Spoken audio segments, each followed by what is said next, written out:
All right.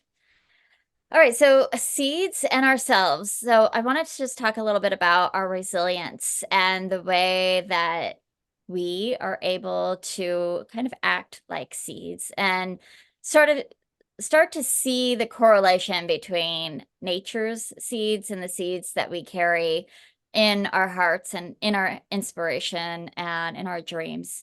So with seeds, there's so many different types of seeds. So there's little teeny tiny ones, and many people know the parable from the Bible of the mustard seed. It's super, super tiny and it grows into this huge plant.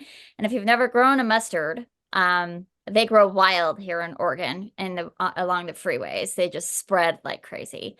Um, they grow like 6 feet tall, and they're so tiny. They are the breadth of an eyelash, and just even not even as long as an eyelash. They're so tiny. I should find out what the millimeter is. It's super tiny. And like one of those turns into a 6 foot plant in a season. Like if I plant one now in March, by July, I have a 6 foot plant. So there's those seeds.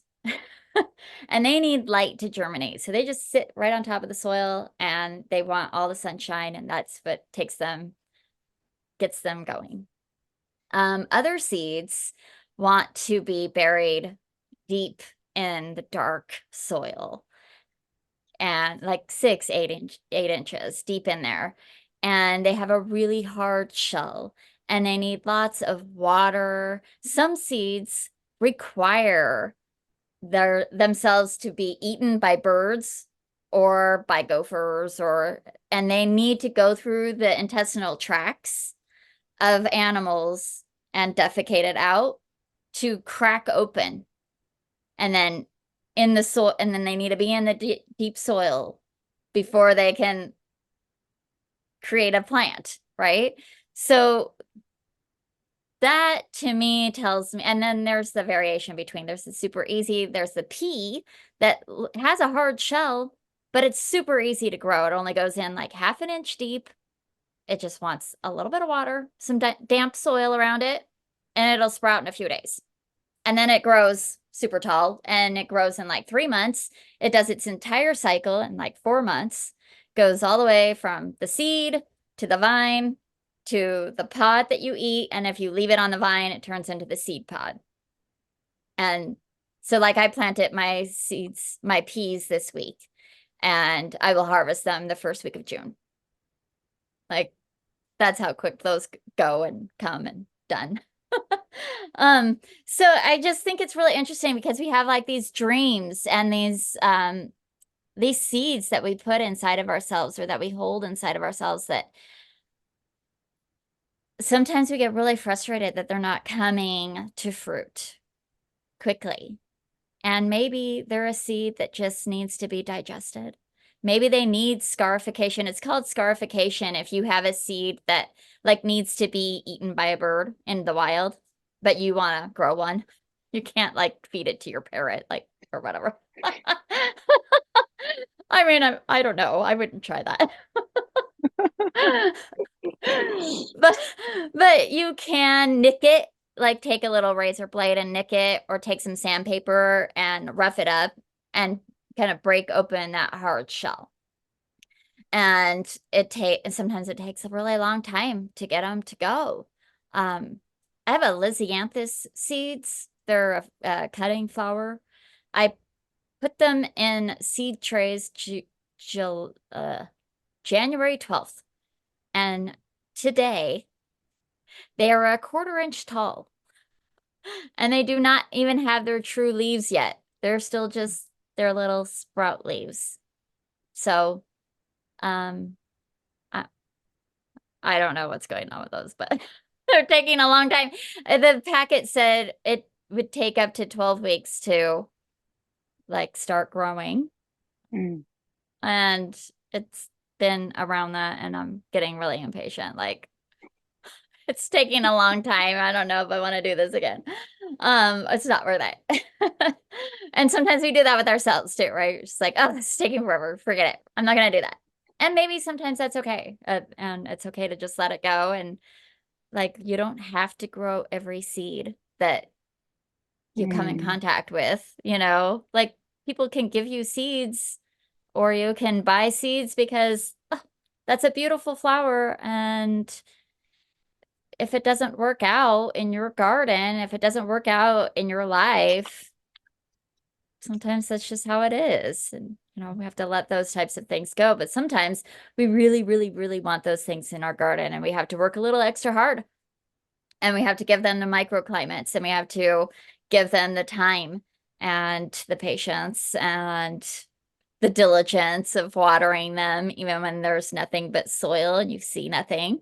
You have to just keep at it. And that's the same with our dreams, right? We have to just keep trying harder.